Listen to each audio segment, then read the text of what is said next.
So I'd like to first introduce Phyllis, who is a fellow at the Institute of Policy Studies, where she's an analyst, activist, writer on the Middle East and UN issues.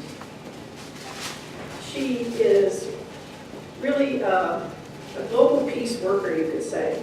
She works with many anti-war organizations, writes and speaks widely across the U.S. and around the world, and is part of what is really emerging now, I think, as an interconnected, intersectional global peace movement.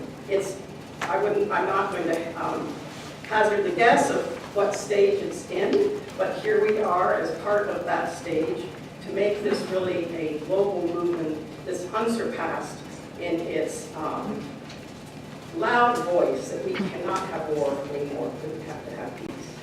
And I just want to say that Phyllis has a new book out, Understanding ISIS and the New Global War on Terror, which is available out front. She'll sign it for you, and you can read one of her most recent books.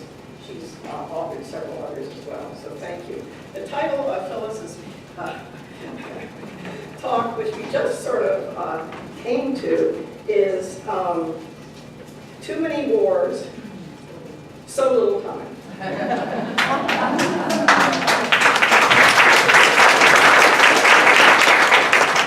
you all. Thank you, Nancy. Thank you all for being here tonight. Thanks for WILPF for bringing us all together. It is an amazing thing to look at history and look at the extraordinary history that WILPF has provided to our movements around the world. An old friend of mine, I hesitate to say how long ago, used to put out the international newsletter out of the WILPF Geneva office. And I think of her often and miss her a great deal, but it's part of a living history that you should all be very, very proud of, that reminds us of what a peace movement can look like. It also reminds us of what a peace movement needs to be, because we are looking at an era, we are living through an era of permanent war in this country. That doesn't mean just since the Trump administration. This has a long, long, sad pedigree. We have been in this version of war, and there are many iterations of wars. At the end of the day, they all have to do with resources, with power, with the expansion of military bases, with all of those things. But they take different forms at different times. The current iteration of what we know as the global war on terror, we've now been at war with terror for 16 years. And terror is doing just fine. That war doesn't seem to stop it. Why? Because something that President Obama used to say over and over again, although he never lived up to it, was really true, which is there is no military solution. Pretty simple. The problem was the actions said the opposite. The actions said there is only a military solution. And oh yeah, we should also on the side, we should do some diplomacy, and yeah, we should do something about the conditions that make people want to support these extremist organizations. But really, it's going to be about sending troops, sending drones, sending bombs, sending airstrikes, but there is no military solution. So this is what we have been looking at now for 16 years. If we look back just a little further, we are looking at other anniversaries. We're looking at the 26th anniversary of the first war against Iraq. We're looking at the 13th anniversary of the second U.S. war against Iraq. We're looking at, in Afghanistan, the longest war in U.S. history. The war in Syria, which the U.S., for a change, did not directly spark, but has been a major player in making sure that it continues much further than it would have, is now longer than World War II. So the notion of what constitutes wars has changed dramatically, so that we no longer can say, this was that war. The wars have all morphed into one big global war in which our government is the major problem. Our government is the major problem. What Dr. King taught us in 1967 at his extraordinary speech in Riverside, the Beyond Vietnam speech, by far the most important speech of Dr. King's life, not the I Have a Dream speech. That was a great speech. But the really important one was 4 years later at Riverside Church when he spoke about Vietnam. And when he said, our government is the greatest purveyor of violence in the world. He was right then. If he were alive today and repeated it, he would be right again today. The current iteration of Trump's foreign policy, such as it is, it's really hard to talk about that as anything other than a war policy. It's a war policy. And the notion of America first as the basis of foreign policy really means the military first. That's what this is all about. There was a moment during that horrific campaign when a few people were saying, no, as horrifying as it's going to be if he ever, God forbid, won, in the rest of the world, maybe it would be a little better because maybe this notion of isolationism would mean pulling back some troops. Boy, were we wrong. Because it turns out that the isolationist part had nothing to do with the military. The isolationism was only about things like diplomacy and financial support and humanitarianism. Those things are now off the table because, you know, America first. The one that hasn't changed is the military part. So it's really about the military first. And what it looks like is aggressive, escalating military intervention in an ever-widening set of countries. An ever-widening set of countries. There's an extraordinary bit written by a very brilliant U.S. diplomat, a sentence that doesn't often come from me. Most U.S. diplomats are not brilliant, but this former diplomat, Chaz Freeman, who some of you may be familiar with, is absolutely brilliant. He was both the ambassador at one point to Saudi Arabia, and at another point he was ambassador to China. Speaks both fluent Mandarin and fluent Arabic, and can translate between them, which I find astonishingly brilliant. But here's something he wrote about a year and a half ago, a couple of years ago almost, that gives us just a sense of where we are. The United States has now been engaged in a Cold War with Iran for 37 years. It has conducted various levels of hot war in Iraq for 26 years. It has been in combat in Afghanistan for 15 years. Americans have bombed Somalia for 15, Libya for 5, and Syria for 1.5 years. One war has led to another, none has yielded any positive result, and none shows any signs of doing so. U.S. drones have been killing Yemenis for 14 years, Pakistanis for 12, and Somalis for 9. Saudi Arabia's bloody effort to reinstall an ousted government in Yemen is almost a year old. In none of these wars is an end in sight. A very quick survey of where we are in the world. And these strikes, these wars, are thoroughly illegal. Somehow that gets forgotten a lot of times. Right now, the forgettingness, I don't know if that's a word, but I'm going to make it up and call it a word, and we're sticking to it. The forgettingness of these wars has taken such a dramatic form that no one, like in Congress, even mentions the question of, is this somehow legally justified somewhere along the line?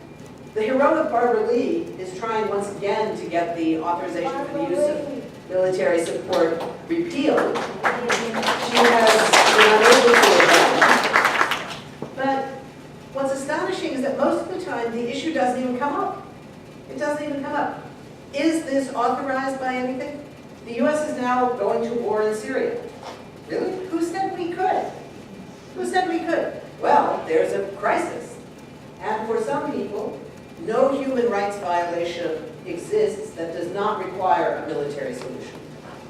For other people, hey, there's some big human rights violations going on. That gives us a good excuse. Let's go. We've always wanted to. People want to go to war for a lot of different reasons. But somehow the issue of legality never enters that equation. You know, the UN Charter, which is one of my favorite documents, is very vague about a lot of things. Uses highfalutin language that you look at it and say, really, what the hell? What are you saying? But there's a couple things in the UN Charter that are very, very clear. One of which is Article 51, which is the question of when is war legal? And the answer is almost never. Almost never. There's two very, very narrowly defined moments when a war of one country against another might be legal. One is if there has been an immediate strike that requires immediate self-defense. And then only until the Security Council can meet to decide what to do. The other is if the Security Council has authorized it. We know none of those have happened for a very long time if we're talking about the United States. And yet no one holds the US accountable. Why? Because when you're the biggest and strongest military power in the world by infinite numbers of levels, who's really going to stand there and say, you know what, you don't have the right to do that? Oh, really? Is the answer. Says who? Says the bully. So this is what we are facing. We have US laws, the War Powers Act is only one of them, that are being violated with impunity. And it's not even that Congress sort of, whether they're controlled by Democrats or Republicans, doesn't seem to have any influence, doesn't matter at all. Are they prepared to even ask the question of under what authority are we doing this? No, it's just not even asked.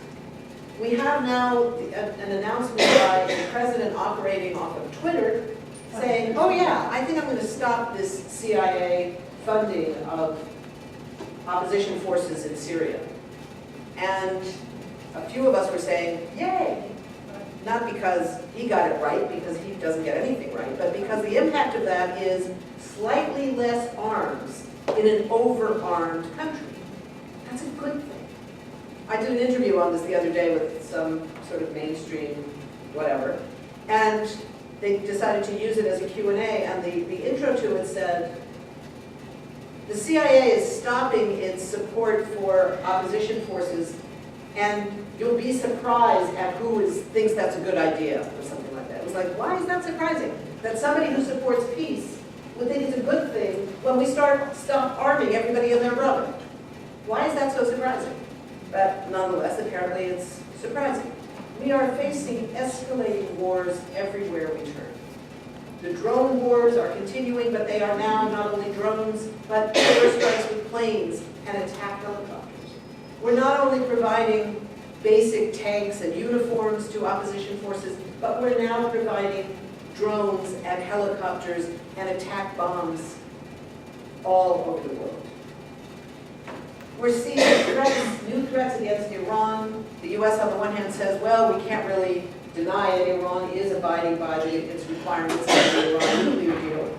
And yet, we want new sanctions against Iran because they are playing a really bad role. Really, what are they doing in the region that's such a bad role? Well, they're interfering with other countries.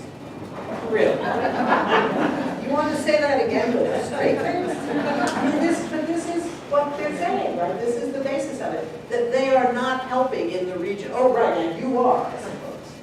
You know, the notion, well, they're in Iraq. Yeah, well, they share a border with Iraq. They have a little more right to be there. They don't really have a right to be there either, let's be clear. But they have a little more legitimacy than you do from 7,000 miles away.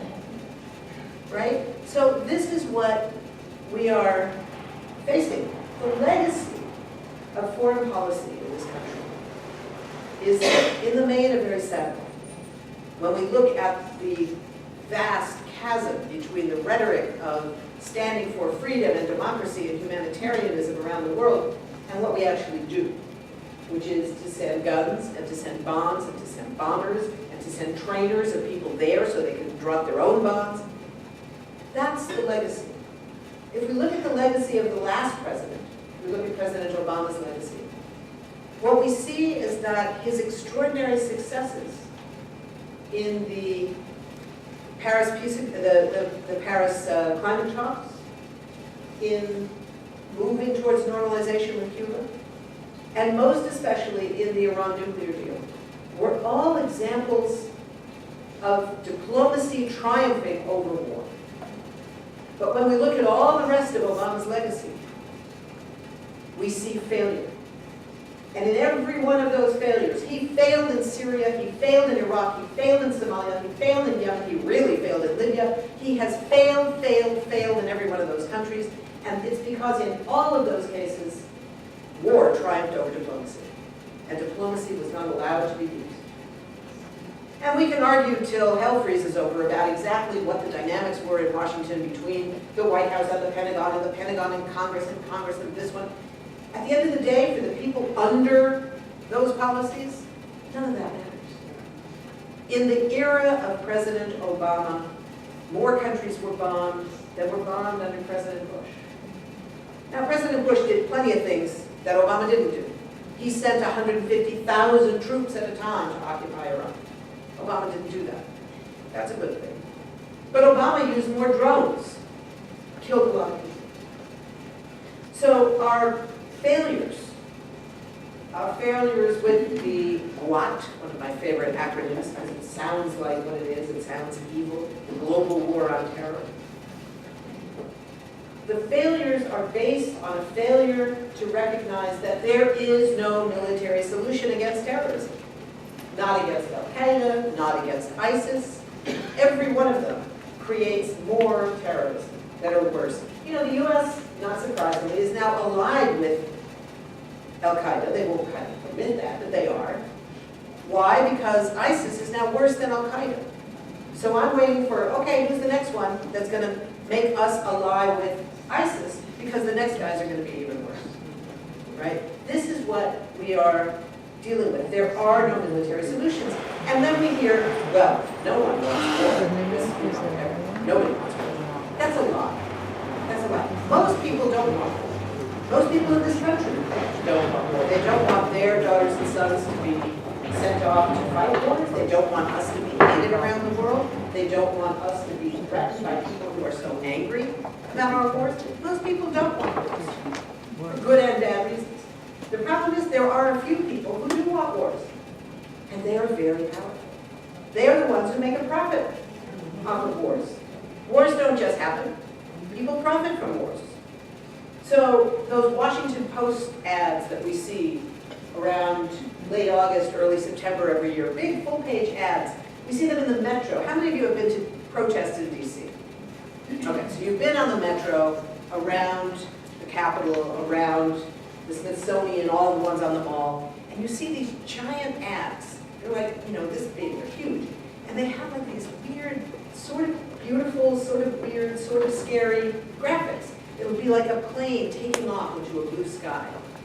And it's like, okay. And below it'll say, the slogan will be something like, we stand with them. Okay, what's that supposed to mean? And it'll be from Lockheed Martin, right? It'll be from Boeing. It'll be from DynCorp. What is this? It's because they're not trying to sell us anything.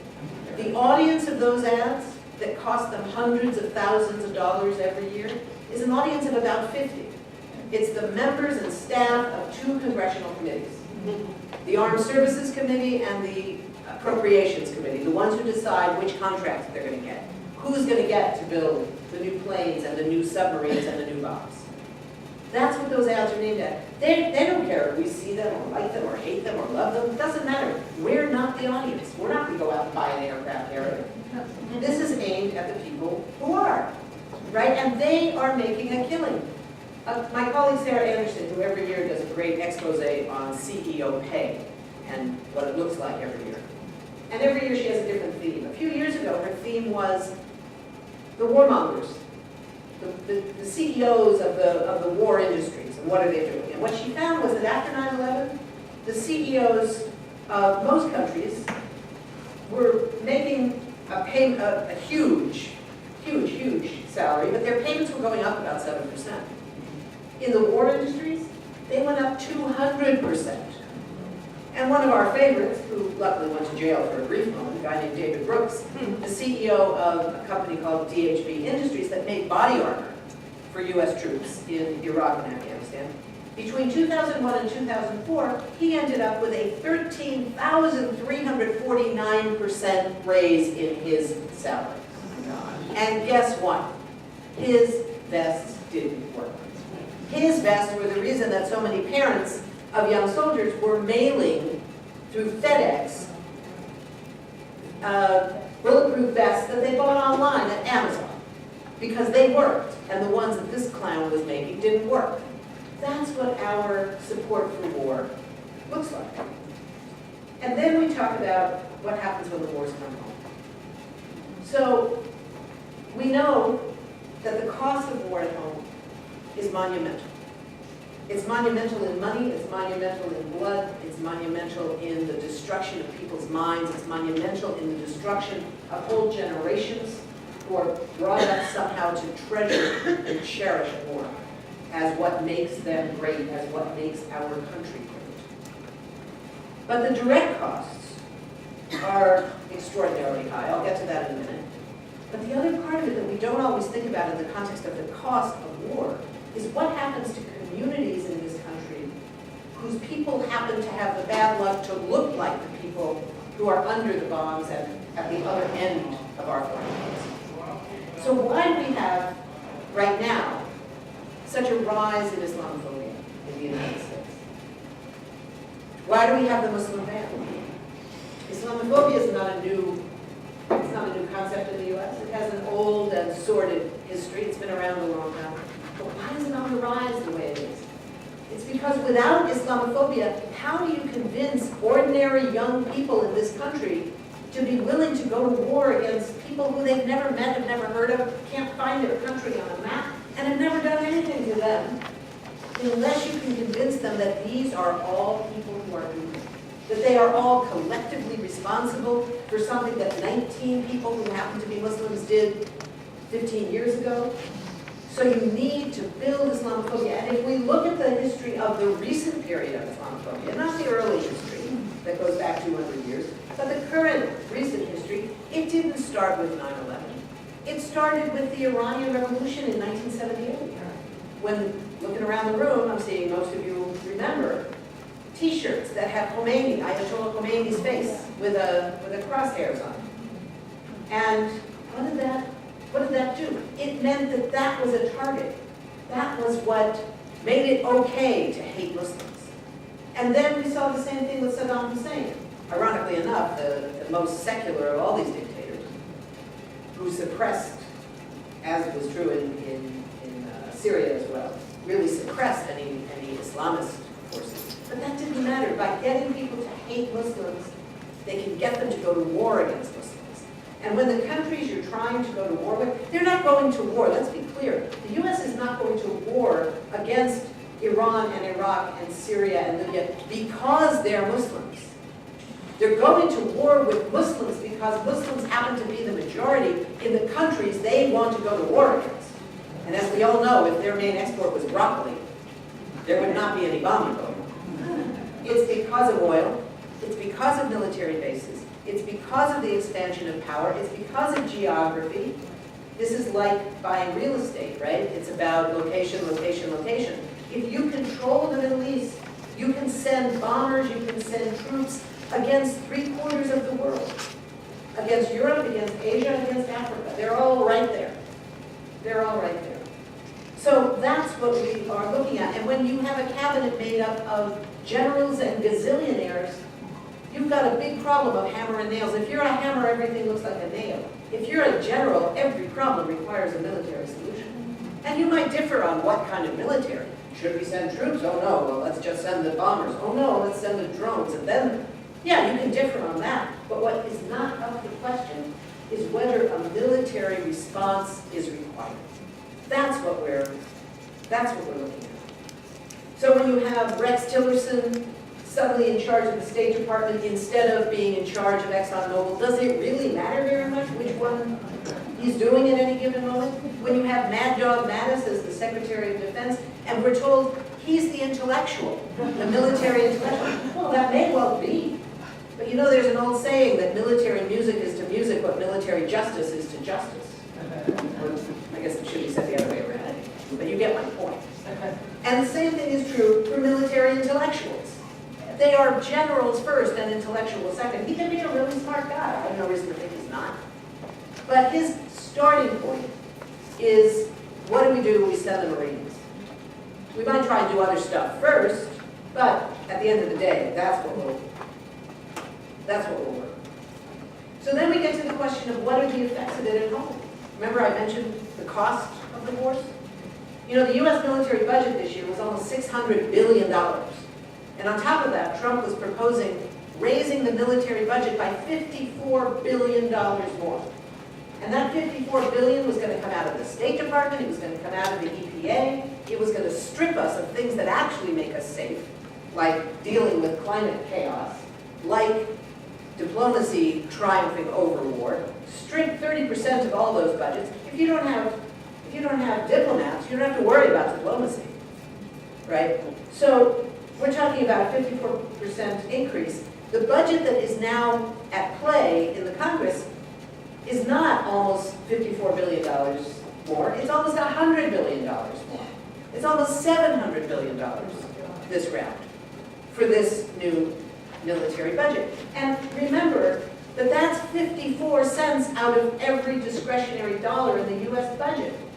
So when people say, well, we don't have enough money for healthcare, it's like, yeah, well, there's a reason for that. We don't have enough money for education. We don't have enough money for free college or for infrastructure repair. Yeah, well, there's a reason for that, because 54 cents of every federal dollar is going to the military. And we talk a lot about a billion here and a billion there. And I just want to say one thing. A billion is, you might as well say a gazillion, because frankly, none of us have a clue how big a billion is. Let me just tell you a couple examples of what $1 billion could do. And remember, we're talking here almost $700 billion. $1 billion, you could hire 12,372 elementary school teachers for a year. You could create 17,999 infrastructure jobs. You could put 112,225 children into Head Start.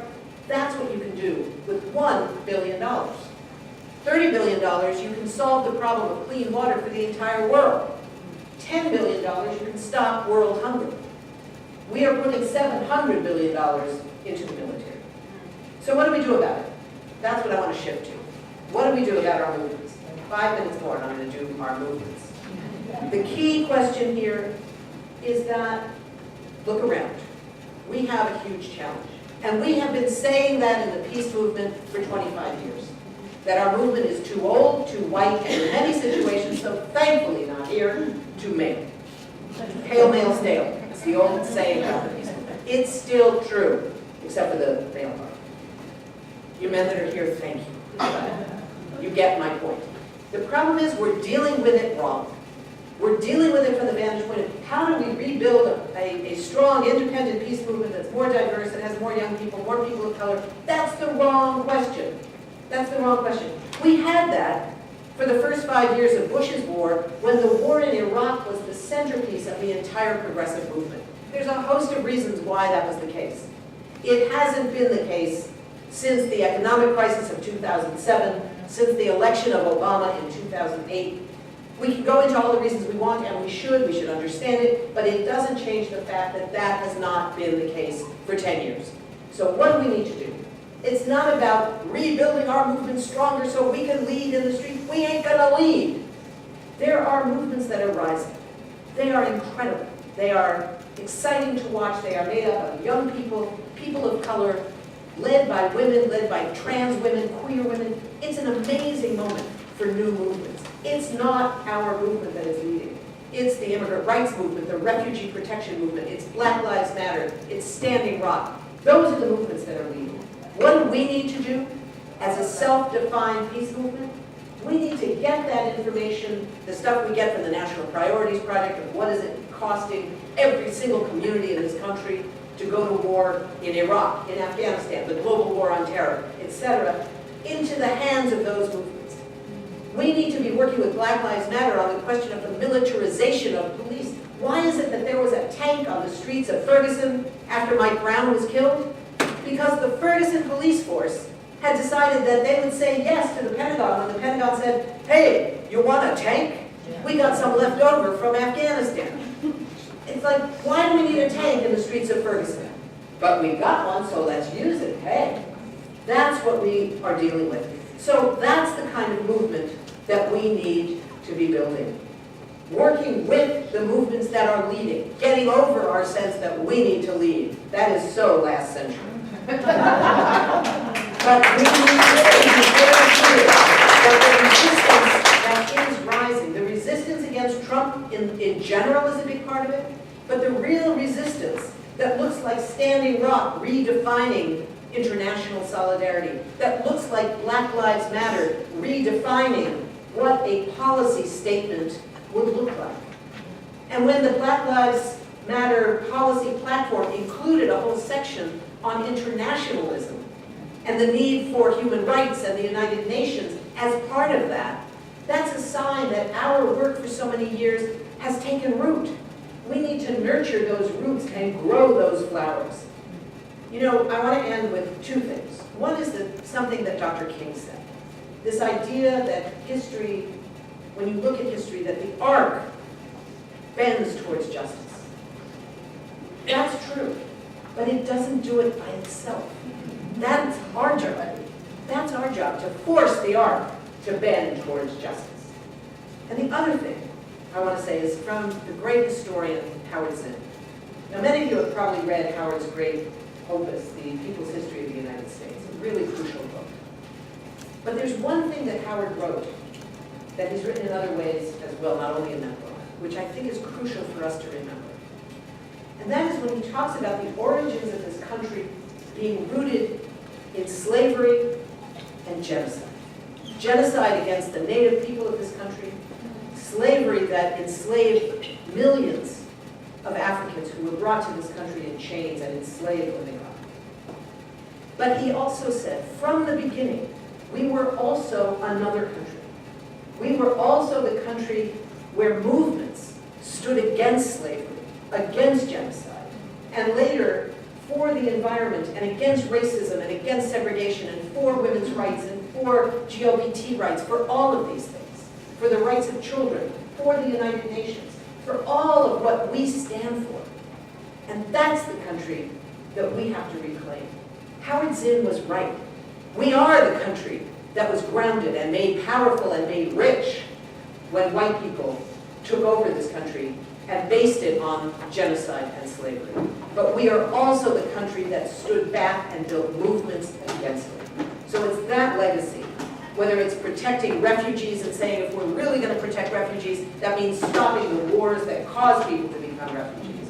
Whether it's saying we don't want tanks on the streets of our city, whether it's saying enough with supporting Israel's occupation of Palestinian land, all of these things are part of broader movements that we have to help bring to fruition. That's our job.